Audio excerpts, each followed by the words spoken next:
Hi hello, ನಾನು ನಿಮ್ಮ ಪ್ರೀತಿಯ ಶಾಲಿನಿ ರಘು. ಇವತ್ತು ಒಂದು ಸೂಪರ್ ಆಗಿರುವಂತಹ lunch box recipe, morning breakfast ಅನ್ನ ನೋಡೋಣ ಬನ್ನಿ. ಒಂದು ಕಡಾಯಿಯಲ್ಲಿ ಎಣ್ಣೆ, ಈರುಳ್ಳಿ, ಹಸಿಮೆಣಸಿನಕಾಯಿ, ಚಕ್ಕೆ, ಲವಂಗ, ಏಲಕ್ಕಿ, ಕೊತ್ತಂಬರಿ ಸೊಪ್ಪು, ಪುದೀನ ಸೊಪ್ಪು, ಸ್ವಲ್ಪ ಕರಿಬೇವು ಎಲ್ಲವನ್ನು ಫ್ರೈ ಮಾಡ್ಕೊಳ್ಳಿ. ಹಾಗೆ ಮಶ್ರೂಮ್ ಅನ್ನು ಸಹ ಈ ರೀತಿಯಾಗಿ ಮೇಲಿನ ಸಿಪ್ಪೆ ಬಿಡಿಸಿ ಕಟ್ ಮಾಡಿ ಎತ್ತಿಟ್ಕೊಳ್ಳೋಣ. ಗ್ರೈಂಡ್ ಮಾಡ್ಲಿಕ್ಕೆ ಸ್ವಲ್ಪ ಧನಿಯಾ ಪುಡಿ ಮತ್ತೆ ಗೋಡಂಬಿನ ಹಾಕಿ ಈ ರೀತಿಯಾಗಿ ಪೇಸ್ಟ್ ಮಾಡ್ಕೊಳ್ಳಿ. ಒಂದು ಕುಕ್ಕರ್ನಲ್ಲಿ ಸ್ವಲ್ಪ ಎಣ್ಣೆ, ಸ್ಪೈಸಸ್ಸು, ಈರುಳ್ಳಿ, ಟೊಮೆಟೊ ಫ್ರೈ ಮಾಡಿಕೊಂಡು ಇದಕ್ಕೆ ಮಶ್ರೂಮ್ ಹಾಗೂ ನೆನೆಸಿರುವಂತಹ ಬಟಾಣಿಯನ್ನು ಹಾಕೊಳ್ಳಿ.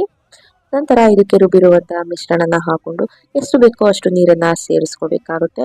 ಅದಾದ್ಮೇಲೆ ಒಂದು ಸ್ಪೂನ್ ಅಷ್ಟು ಗರಂ ಮಸಾಲವನ್ನ ಆ್ಯಡ್ ಮಾಡಿಕೊಂಡು ರುಚಿಗೆ ತಕ್ಕಷ್ಟು ಉಪ್ಪನ್ನ ಹಾಕಿ ನಾವು ಅಕ್ಕಿಯನ್ನ ಆ್ಯಡ್ ಮಾಡ್ಕೋಬೇಕಾಗುತ್ತೆ. ನಂತರ ಕಸೂರಿ ಮೇಥಿಯನ್ನ ಹಾಕಿ ಲಿಡ್ಡನ್ನ ಕ್ಲೋಸ್ ಮಾಡಿ 2 ವಿಷಲ್ ಬಂದ್ರೆ ಸಾಕು. ಟೇಸ್ಟಿಯಾದಂತಹ ಮಶ್ರೂಮ್ ಬಿರಿಯಾನಿ ರೆಡಿ ಆಗುತ್ತೆ. ನೀವು ಸಹ ಟ್ರೈ ಮಾಡಿ ಅಂತ ಹೇಳ್ತಾ ಈ ನನ್ನ ಲಾಗನ್ನ